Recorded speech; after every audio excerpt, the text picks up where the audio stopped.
Olá! Então, dando continuidade à série de vídeos que estamos gravando com os nossos especialistas, hoje estamos aqui com a coordenadora médica radio-oncologista do Centro Integrado de Oncologia do Hospital Mãe de Deus, doutora Andréia Berlese da Costa.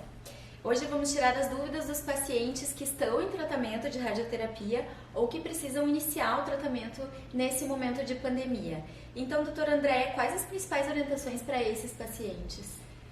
Bom dia, em primeiro lugar. Existem algumas modificações que a gente se deparou conforme, inclusive, as demandas vão surgindo e as situações vão se apresentando, mas existem questões estabelecidas de tratamento. Normalmente a gente recomenda que a grande maioria dos pacientes siga seu tratamento. Existem situações muito específicas que a gente vai recomendar que não siga o tratamento. E não necessariamente seguir o tratamento, mas alguns pacientes não iniciarem, mas isso, lembrando, são casos muito específicos, com situações bem pontuais. A gente sabe que a situação do coronavírus, né, o que a gente está vivenciando é algo inédito. Então, não existem respostas exatas nesse momento, mas a gente sabe que existem doenças que a gente precisa encarar e continuar tratando. Dentre elas, a gente sabe que o câncer ou doenças malignas, elas precisam ser tratadas dentro da sua urgência, né? A gente sabe que é um tratamento relativamente urgente, às vezes um pouco mais e um pouco menos. Então, assim, existiram algumas modificações e até algumas sociedades, a sociedade brasileira, a sociedade americana, elas se posicionaram em relação do que modificar nos pacientes em radioterapia, e a gente tem utilizado e seguido essas diretrizes de forma que seja algo mais consensual, vamos dizer assim. No momento em que a gente lida com câncer, a gente precisa saber, assim, esse paciente tem mais risco, às vezes até de botar na balança, de adoecer de um coronavírus de uma forma grave, ou é uma doença, o seu câncer é mais agressivo. O que a gente deve fazer nesse momento? Em geral, a gente tem afastado mais as consultas, a gente chama de eletivas, são aquelas consultas que o paciente vem nos mostrar um exame de rotina, vem mostrar um PSA, vem mostrar uma mamografia, uma ecografia, vem ser examinado numa situação que não é urgente. Esse paciente a gente tem feito até mesmo uma certa telemedicina, que agora foi até estabelecida pelo Conselho Federal de Medicina como algo aceitável. Então, nesses momentos, todas as instituições e entidades, elas estão se posicionando para tornar a nossa vida um pouco mais regrada ou mais orientada. Tá certo. E doutora, falando em câncer, né, que é uma doença que não pode esperar, né, porque quanto mais se espera, mais a doença pode evoluir. Então, para esses pacientes que não podem esperar, existe um fluxo diferenciado?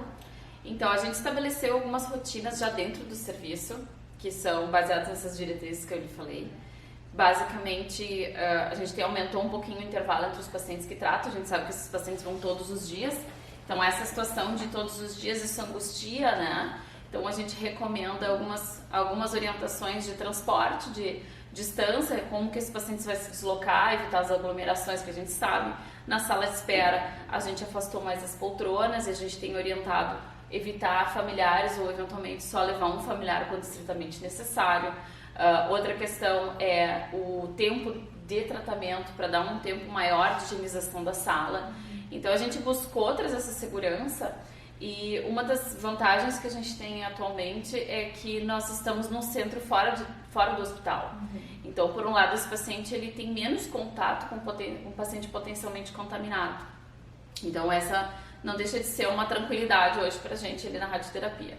Outra questão é que a gente tem tido o manejo e o cuidado de analisar pacientes com potenciais sintomas. E esse paciente ele tem um fluxo diferenciado na rádio, um horário diferenciado. E a gente também, se alguns pacientes nós estiverem nos assistindo, a gente sempre recomenda que eles nos informem, assim, eu tenho sintoma, não tenho sintoma, porque isso é uma questão de saúde pública, né? A gente tem responsabilidade com a outra pessoa, assim como eu, se tiver algum sintoma, eu vou relatar. Eu acho que esse é um ponto bastante importante. Tá certo. Uma mensagem final, então, para os pacientes ou não que estão nos assistindo agora? Então, em primeiro lugar, eu gostaria de deixá-los tranquilos que antes de se pensar em interromper qualquer tratamento, a gente deva conversar com o médico assistente. tanto o oncologista quanto principalmente o paciente que está todos os dias lá na radioterapia, às vezes não está com esse contato direto com o oncologista clínico, mas nós da radioterapia temos toda a orientação necessária e vamos certamente saber qual paciente deve ou não se expor ao tratamento e a essa rotina diária.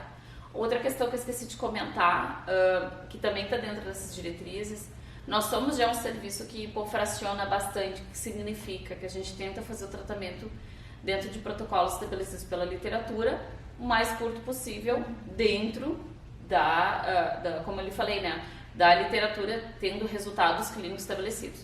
Nesse momento, a gente tem tido algumas adaptações de protocolos. Por exemplo, vocês têm pacientes de mama que a gente deixou de tratar em 15, 25, está tratando em 5.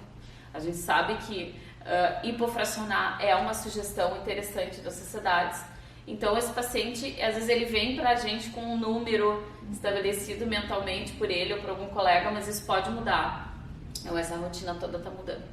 Então, basicamente, acho que o recado é: trate, procure seu médico, não ouça tanto. A gente sabe que existem muitas notícias ruins, mas a gente tem que se apegar também às notícias boas, inclusive o tratamento oncológico.